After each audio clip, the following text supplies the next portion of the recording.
기도하겠습니다.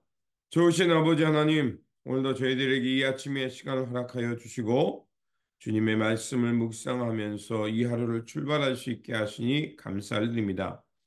이때를 향한 주님의 말씀을 잘 듣게 하여 주시고 또 주신 말씀을 통해서 때를 분별하며 우리 주 예수 그리스도 안에서 깨어 살아가는 우리의 일상의 모습이 되게 하여 주옵소서.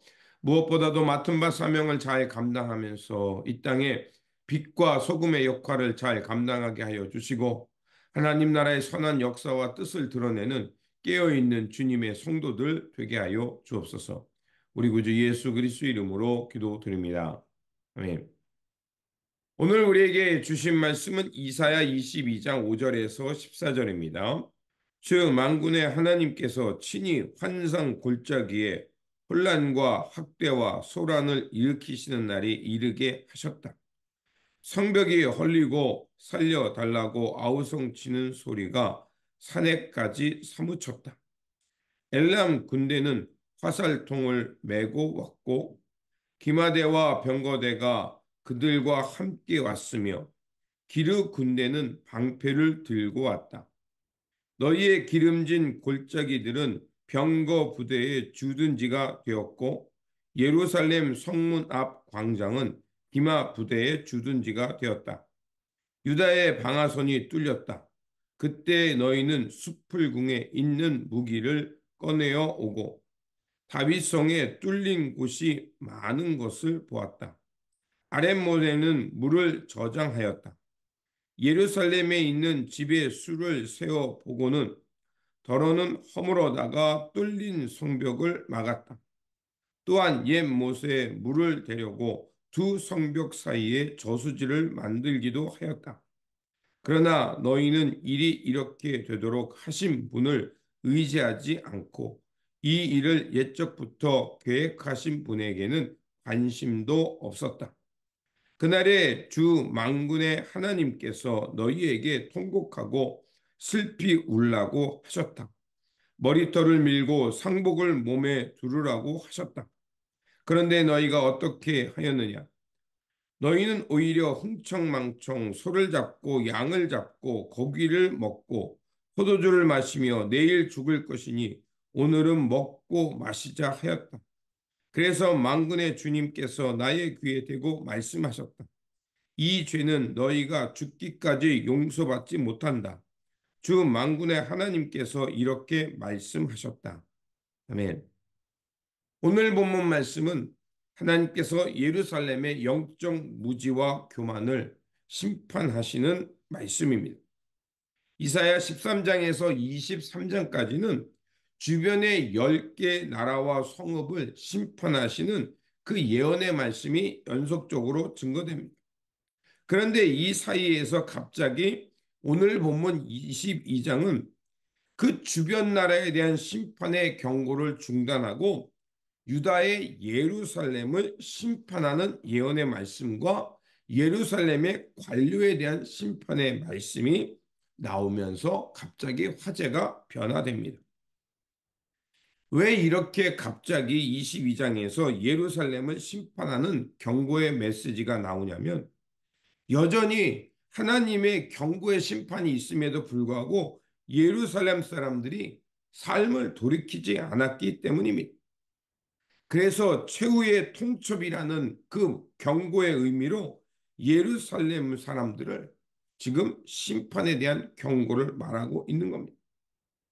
그들이 잠시 잠깐의 평화가 있자 그들은 또다시 하나님을 생각하며 하나님께 돌아오기보다는 그들의 잠깐의 평화의 속에서 그들은 오히려 태만했고 무감각하며 지금 이 사태를 어떻게 생각하고 어떻게 위기에 대처해야 되는지를 생각하지 못했던 겁니다. 그래서 1절은 이렇게 시작합니다. 환상의 골짜기에 대한 경고라고 말하고 있습니다. 환상의 골짜기는 바로 예루살렘을 뜻합니다. 예루살렘 사람들은 그 아시리아 군대가 잠깐 물러나자 그들은 환호하며 그들의 삶의 자리를 돌아보지 않았습니다. 그리고 하나님께로 돌아가지 않았습니다. 그러자 더 큰 재앙이 그들에게 임할 것이라고 오늘 본문은 예언하고 있는 것입니다. 하나님께서는 예루살렘 주민들의 삶을 보면서 이사야에게 말씀하십니다. 너희 관원들을 도망치게 바빴고 활 한 번 쏘지 못했고 그리고 도망갔으나 너희들이 어떻게 되겠냐? 포로로 되겠다고 말합니다. 실제로 열왕기하 18장 13절에서 16절을 보면 시스기 왕 14년에 아수르 왕 사네립이 올라와서 유다의 모든 성읍들을 취하면서 점령에 들어옵니다. 그러자 유다 왕 히스기야에게 그 다기스로 사람을 보내어서 아수르 왕에게 뭐라고 말하냐? 내가 범죄했습니다. 그러니 제발 나를 떠나소서라고 이렇게 말을 합니다. 그러자 아수르 왕은 그의 히스기야에게 뭐라 하냐면 은 300달란트와 근 30달란트를 가지고 와라. 그러면 평화의 조약을 맺어주겠다고 합니다. 이 조약의 그 맺기 위해서 성전 문에 들어가서 그 성전 안에 있는 금과 성전 기둥에 있던 모든 금을 벗겨서 결국 아수르 왕에게 주고서 잠깐 평화의 조약을 맺습니다. 아수르에게 조공을 바치는 조건으로 멸망을 피한 것이었습니다.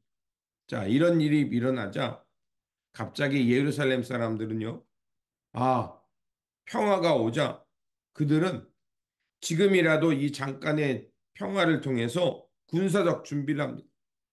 그러면서 그 샘의 물을 가져오고 그래서 나중에 그 미래에 더 큰 전쟁을 예비하려고 합니다. 하지만 그들의 그런 수고가 하나님은 헛것이 될 거라고 오늘 본문에 말하고 있는 겁니다.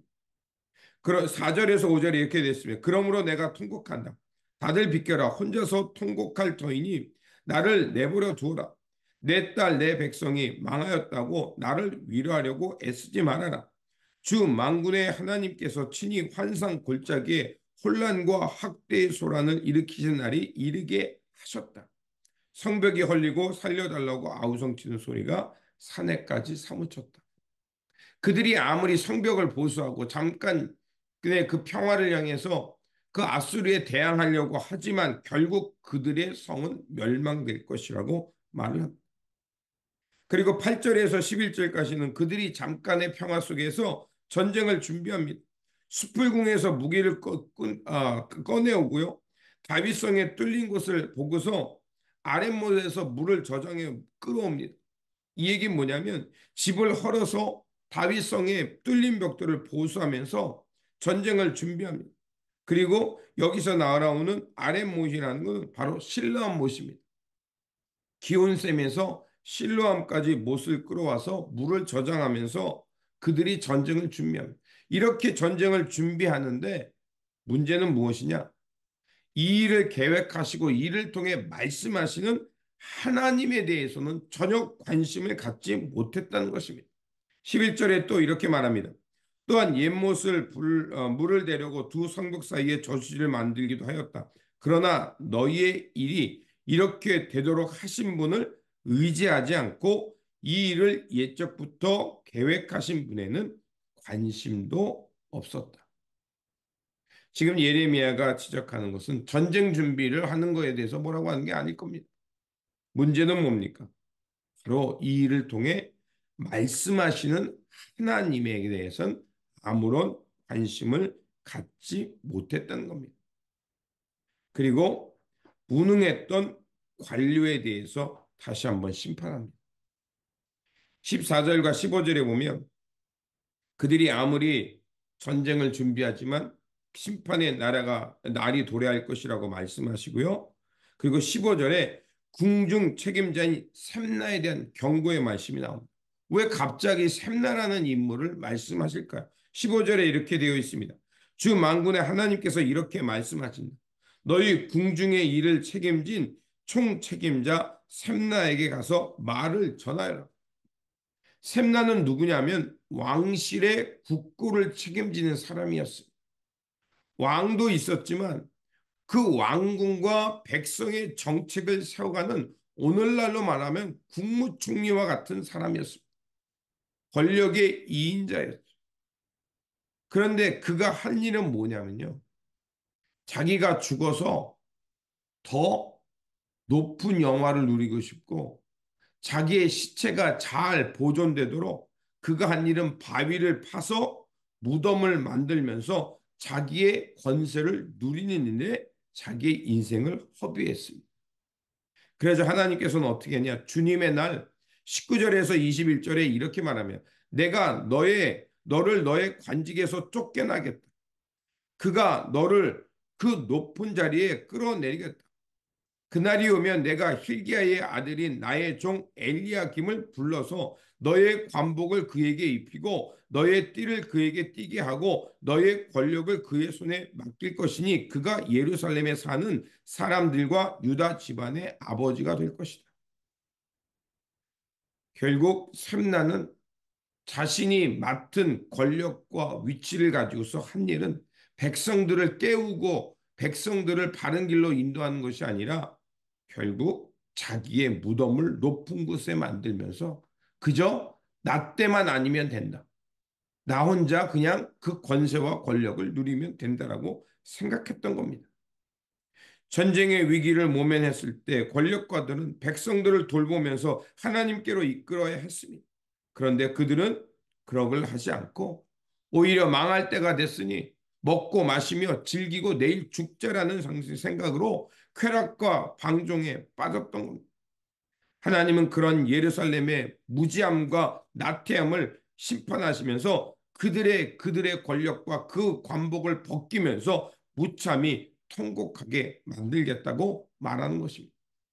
그러면서 25절은 이렇게 말합니다. 만군의 주님의 말씀이다. 그날이 오면 단단한 곳에 잘 박힌 목이 삭아서 부러져 떨어질 것이니 그 위에 걸어둔 것들이 산산조각 날 것이다. 이것은 주님께서 하신 말씀입니다. 너희들이 아무리 너희들의 영화와 권력을 누리게 뭐 단단한 무덤을 만들고 거기에 저장해 두면 안전할 거라고 생각했던 그것이 뭡니까? 삭아서 떨어져 망해버릴 거라고 말합니다. 산산조각이 날 거라고 말합니다. 하나님께서는 그 위기를 통해 지금이라도 회개하며 돌아오라는 것이었습니다.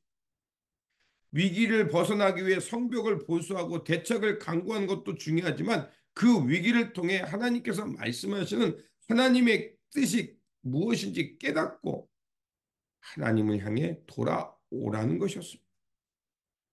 하나님께서는 오늘도 이 역사를 통해 말씀하고 계심을 믿습니다. 그리고 이 때를 통해서 하나님의 뜻이 어디에 있는가? 우리가 겸손히 깨닫고 그 듣는 마음, 지혜의 마음을 가져야 할 것입니다.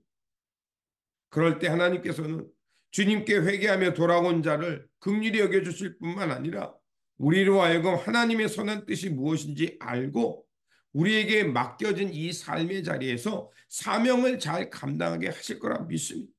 그러므로 오늘도 다시 한번 이 역사를 통해 말씀하시는 하나님의 뜻을 깨닫고 그 하나님의 뜻에 잘 경청하고 순종함을 통해서 우리에게 맡겨진 이 사명의 자리에서 이 사명을 잘 완수하면서 하나님 앞에서 깨어있는 백성이 되시기를 주님의 이름으로 축원드립니다. 기도하겠습니다.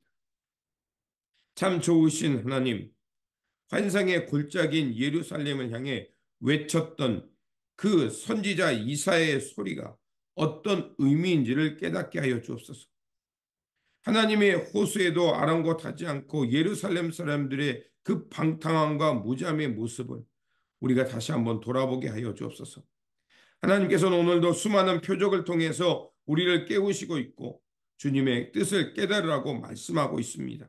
그러하오니 우리의 영적인 눈과 귀가 무뎌지지 않도록 다시 한번 우리를 일깨워 주시고 이 때를 잘 분별하면서 하나님의 선한 뜻과 하나님의 선한 역사가 어디에 있는가를 바르게 알고 살게 하여 주옵소서. 샘나처럼 자신에게 맡겨진 권력과 부를 자기와 자기 영광을 향해 사랑을 사용하며 그 권세를 누리는 어리석은 자가 되지 말게 하여 주시고 오늘도 우리에게 맡겨진 이 삶의 자리, 이 사명의 자리를 통해서 주님 오늘 우리에게 주신 은사를 가지고 생명을 살리며 하나님 나라의 의와 진리와 평안을 향해서 힘쓰며 씨를 뿌리는 그 하나님의 신실한 청지기들 되게 하여 주옵소서.